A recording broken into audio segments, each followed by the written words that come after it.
Hey guys, welcome back to my channel. It's your girl, the Brooke Ashley, and today we are here to discuss The Real Housewives of Atlanta, Season 13, Episode 15. But before we get into it, I have to give a huge shout out to my girl Ebony over at Lost Queens. Y'all, please check out her site. Site is absolutely gorgeous, and if you couldn't tell, I am rocking the gorgeous Tiffany romper along with my gorgeous necklace and my stunning bracelet. Do you guys see these bangles? Do you see this ring? Okay, I am dipped head to toe in everything Lost Queens.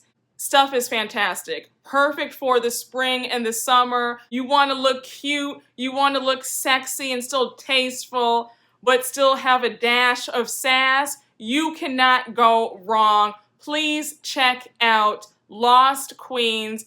I promise you, you are going to find something that you're going to love, and tell them that Brooke sent you, okay? So you already know the information is down below in the description box on where you can find the same fabulous pieces. And y'all know that the doll loves a good purse, so I'm also rocking my Sinai purse. Thank you so much, Ebony, on over at Lost Queens. Do not forget to check them out. They have gorgeous, fabulous, stunning pieces. You will be that girl at brunch, on vacation. You're just going to be it.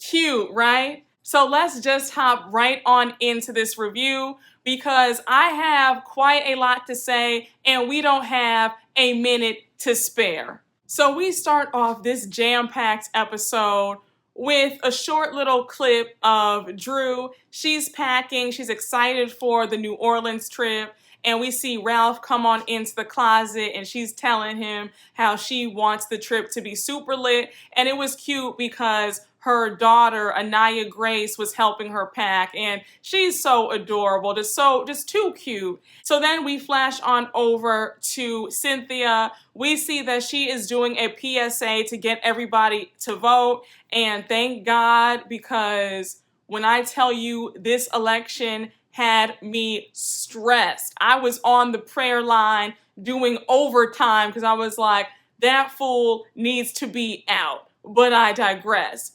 So next we see Kandi and LaToya. They're talking and we find out that Kandi is going to be arriving to New Orleans like a day or two later because remember, she is filming for a new movie that she's going to be in.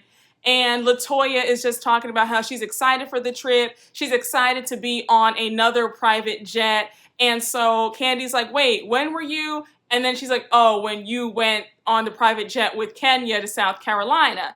And then we see Kandi saying that she hopes that Drew does a better job at hosting than LaToya and Kenya did hosting that South Carolina trip. So the next scene, it is the day of the New Orleans trip. All the ladies except for Kandi are on the private jet that Drew and Ralph got. And I was cracking up at Kenya throwing shade at the private jet too. She was kind of like, I don't really know where Drew went and got this private jet from, but I guess.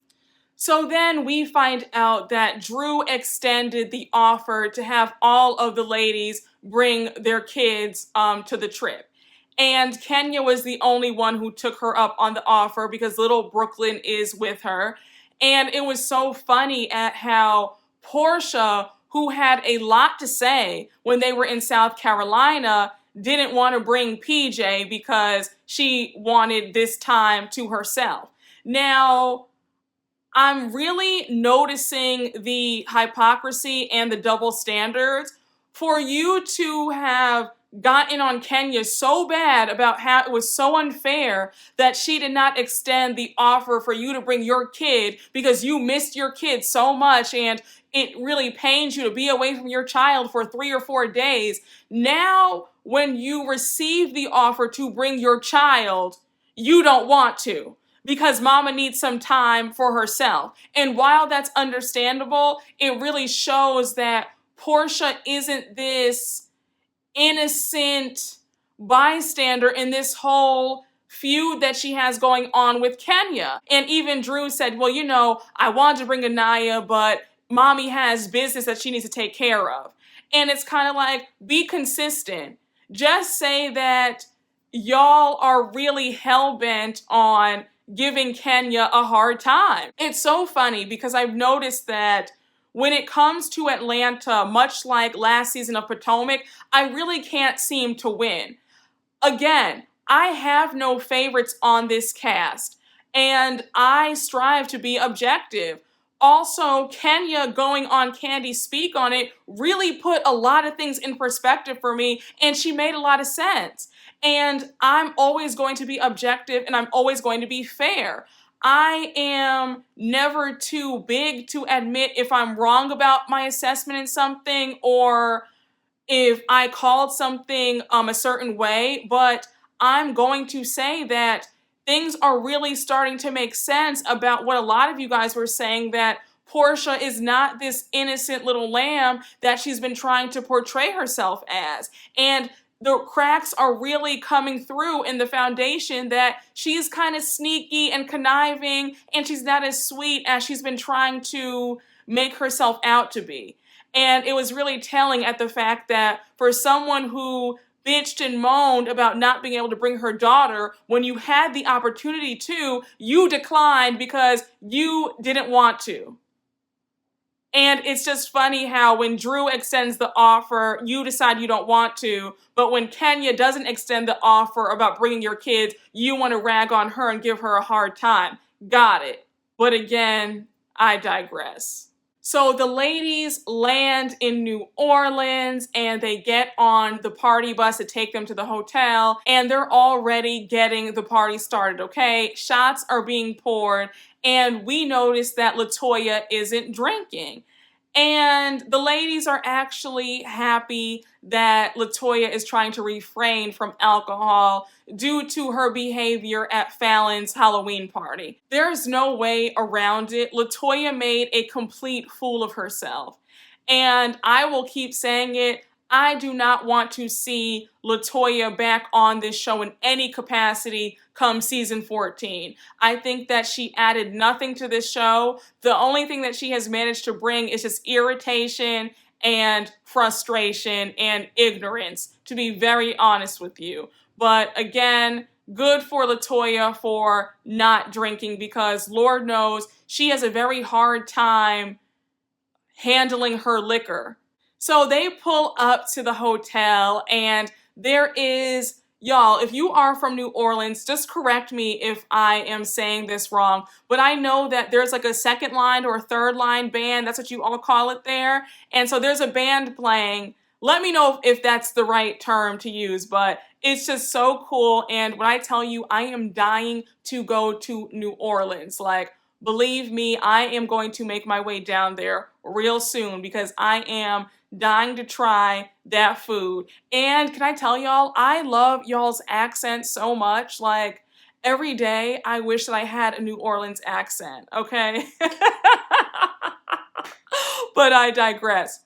So there's a band playing, and there's all this food spread out for them, all these po' boys.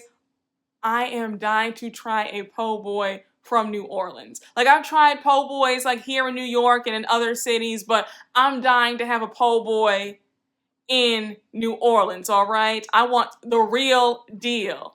But again, let me not get off topic. So everyone is sitting and eating outside. The band is playing. Drew goes to the front desk of the hotel to get all of the room keys. She comes back out and she lets everybody know that Cynthia will be getting the best room because that is her way of making it up to Cynthia since she was unable to sing at her wedding. Because remember how Drew lost her voice. So Cynthia is really touched, And then Drew says it's going to be a competition to see who gets the next best rooms. And she wants them all to do like a booty bounce twerk situation. And since Kenya's daughter is there, Kenya's like, no, I'm not going to degrade myself for a room. And so Kenya is like, can I just get my room key? Now, I will say that while Drew is aggravating and she does seem like she just wants to get on Kenya's nerves, I did think that Kenya's attitude was a little bit stank. Not going to lie to you. I thought that she could have handled asking for her room key a little nicer. You know what I'm saying? I just didn't think that all that attitude was needed. She could have just plainly said, Drew, I don't want to do that. May I just have my room key? Thank you so much.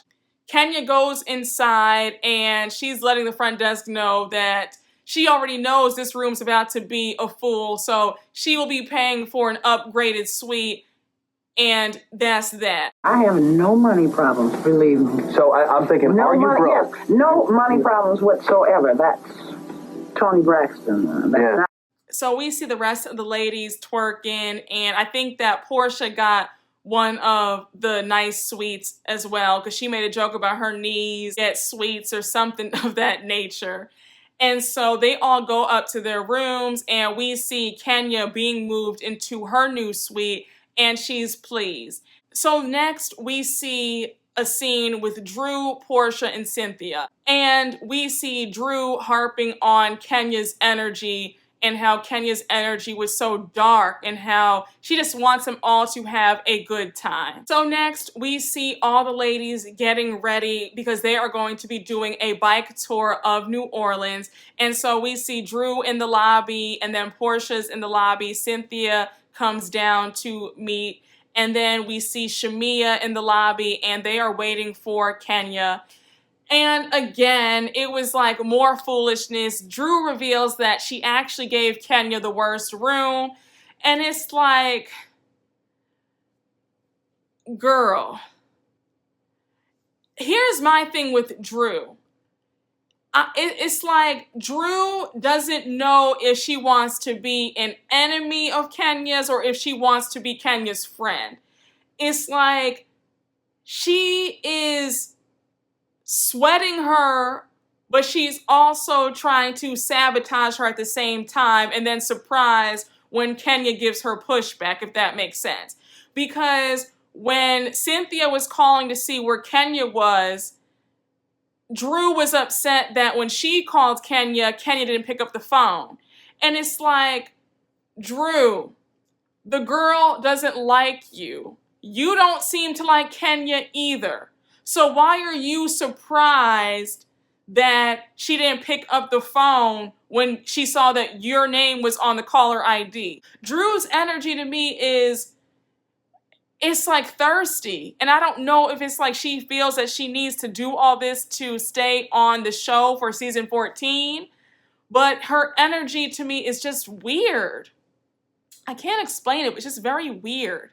And I really thought I was going to like Drew, but I'm just so turned off. I truly am. So the ladies all get on the bus for the bike tour. And while they're on the bus, they get to talking about their rooms. And Cynthia goes on to ask Kenya how she likes her room. And Kenya is very flippant and very cold. And she lets it be known that she did not like her original room. And she ended up upgrading because she did not want to stay in that basic room that Drew had her in. So Drew is very taken aback, like, oh, you paid for an upgrade? Oh, because I need to know where everybody's at all times. And I'm like, what are you talking about? These are not little kids, and Kenya's older than you, so why do you need to know her whereabouts? Like, make it make sense. And Kenya lets her know very coldly, like, I can text you my room number. Like, I'm not doing this with you. And again, Drew is very thirsty for Kenya's attention. So they arrive to meet their tour guide. And can I say, the tour guide was so cute and like he seemed so nice. I was like, oh my gosh, I want to go to New Orleans and I want him to be my tour guide. But I digress. So they are riding all around New Orleans, and we're seeing all of the famous spots, Cafe du Monde. We see the cathedral. We see, I think it was Jackson Park. Just seeing all the famous sites of the city. They see the Mississippi River. I loved that scene. Like, everybody was having a good time. Nobody was bickering or arguing. The ladies are really letting their hair down. And it really is nice to see when they can all just put their petty BS to the side and just get along and laugh for at least an hour. So their bike tour comes to an end, and they say goodbye to that really cute tour guide. And they head over to, I think it was called the Acme Oyster House, to eat. When I tell you that food looked amazing, I was salivating at all of those oysters. I love oysters. I love it. And I was like, okay, I'm going here for sure. So they sit down to eat, and they order fried alligator, ordering seafood gumbo, some shots. I was just like, oh, I am salivating at the bit, okay? I love it. I was in high school then, so don't blame me. So the food gets there, and they all try the fried alligator, and they actually like it. I've heard from so many people that fried alligator is delicious, and I really do want to try it. I'm very adventurous when it comes to food. Like, I will try a lot. Like, if it looks good, I will do it, okay? I think that it's fun. You only get one life. Why not? And when I tell you that Porsha was being so annoying trying the alligator, talking about how she's a baby vegan, girl, can you stop with this fake vegan stuff? You're not vegan. You're still chomping down on pork chops, ribs. You were eating the pig in South Carolina. Like, just stop. Shut up, please. So they're eating, and Marlo FaceTimes them. She's just chilling at the hotel because we find out that her back is just killing her, okay? She could hardly get up. They tell her to feel better, and they let her know that they're going to bring her back some food. So they hang up the phone with Marlo, and everybody's eating. We see LaToya acting really weird. She's going to the bathroom. She has this like weird expression when she comes out. Kenya's asking her if she's okay, and she's kind of like, no, but I don't really want to talk about it. Kenya's kind of like, okay.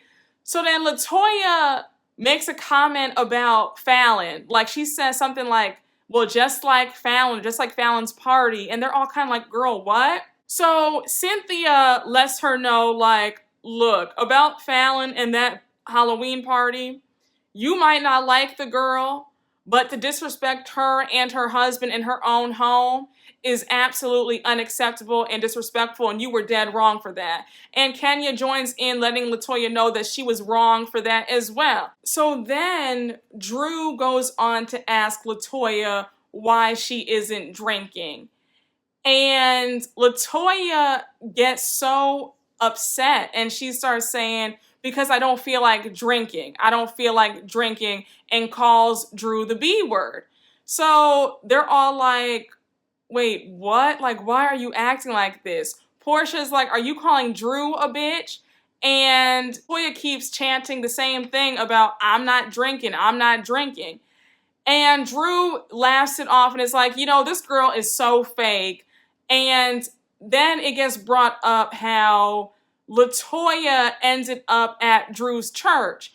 And so they're all like, oh, like you two went to church together? And so Drew explains about how when her driver drove LaToya home, her driver started talking to LaToya about her drinking and how she might need some help for it, and was just giving her all these positive words and trying to encourage her, and she was sobbing up a storm. And he recommended that she attend church because she hadn't attended church in like 2 years. So Drew is just going on and on and on about that. And then Kenya is like, why are you shaming her?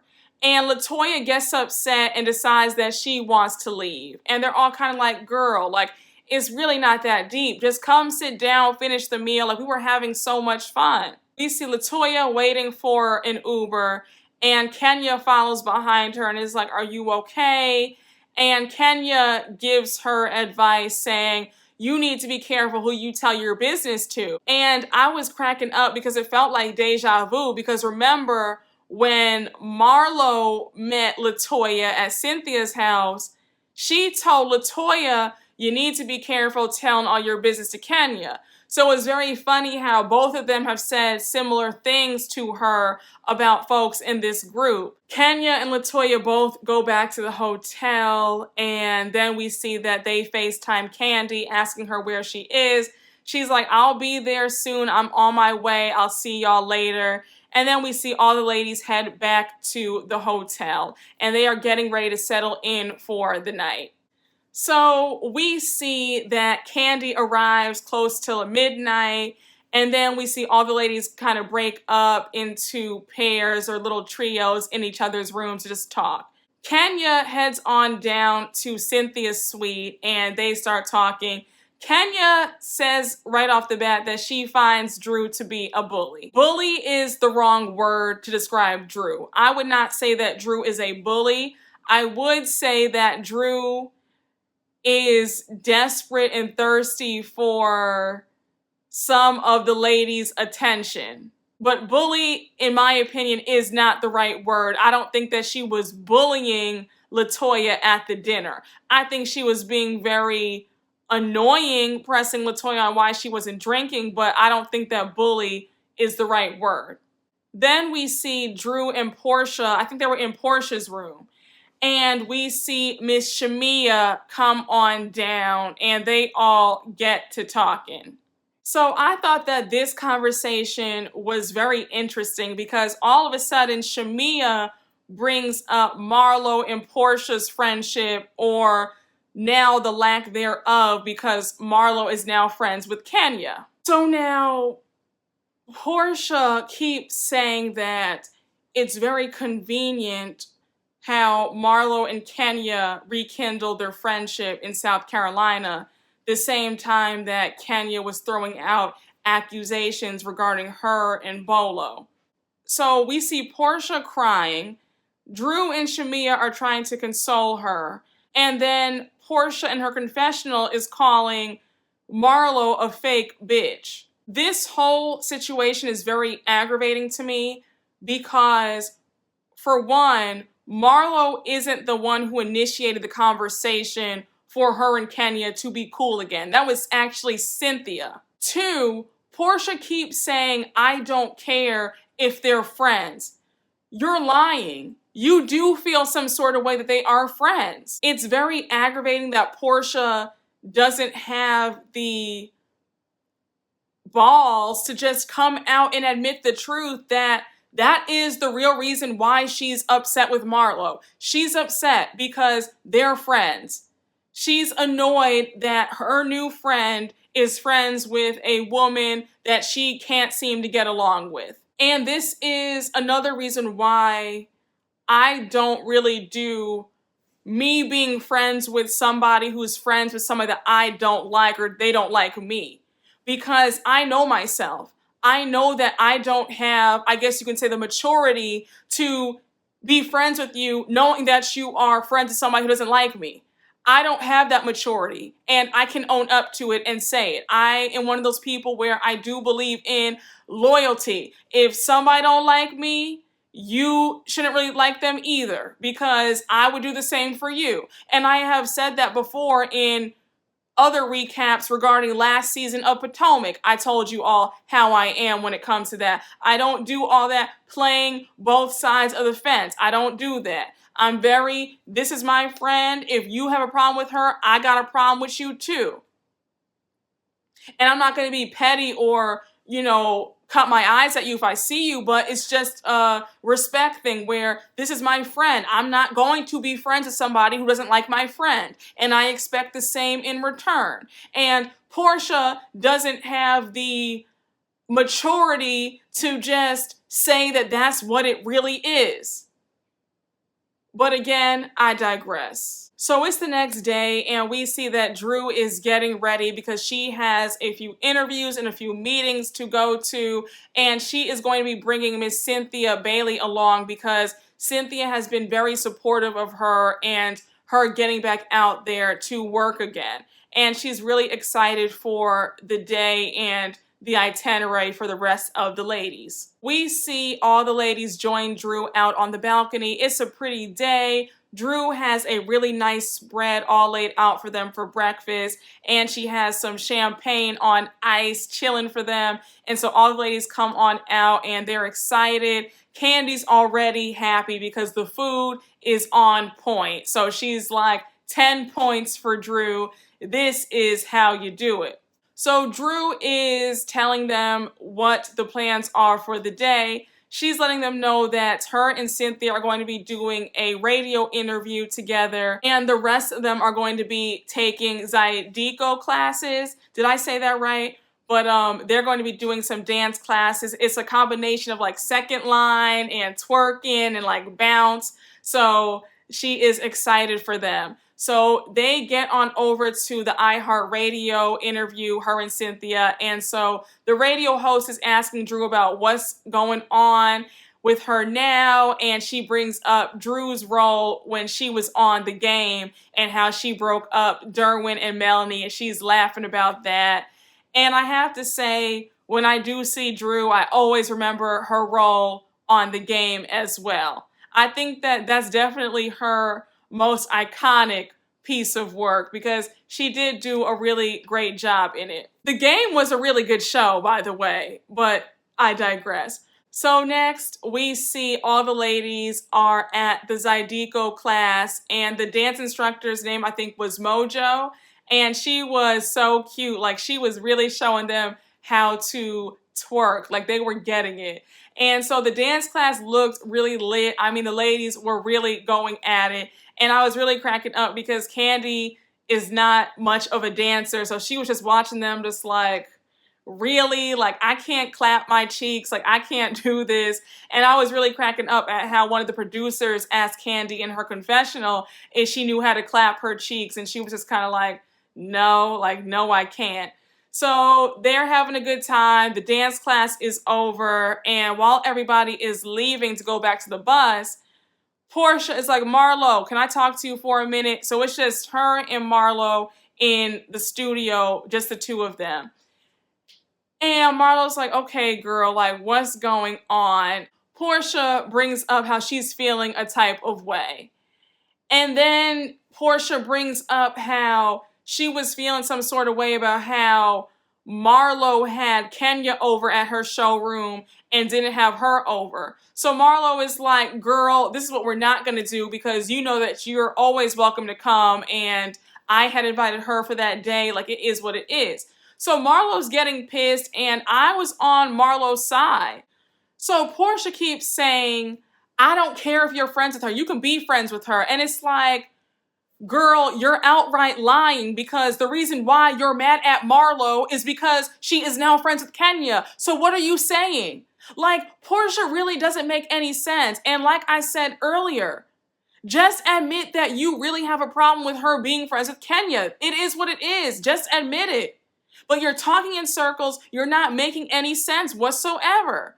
So then Marlo is like, look, I just want to ask you one thing. Was everything that she said about you false? So now Porsha is really offended that Marlo would even ask her that. I'm like, Porsha, you're a terrible actress. I just don't understand why you're still playing this charade.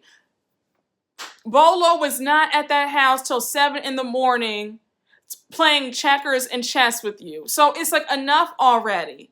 While they're still going back and forth in the dance studio, the other ladies are on the bus waiting for them. And so they're like, what's taking so long? So, of course, it gets brought up about this little messy friendship triangle between Porsha, Marlo, and Kenya. And Kenya goes on to tell Shamia, like, you're super loyal to Porsha, and Porsha is not loyal to you. And Kenya had a point. I remember that season when Shamia was feeling like Porsha wasn't a good friend to her and how Porsha kind of threw her to the wayside and had kind of ditched her for Phaedra. Remember that season? And I also remember how when Shamea was getting married and Porsha didn't want to attend the wedding. Like, that's crazy to me.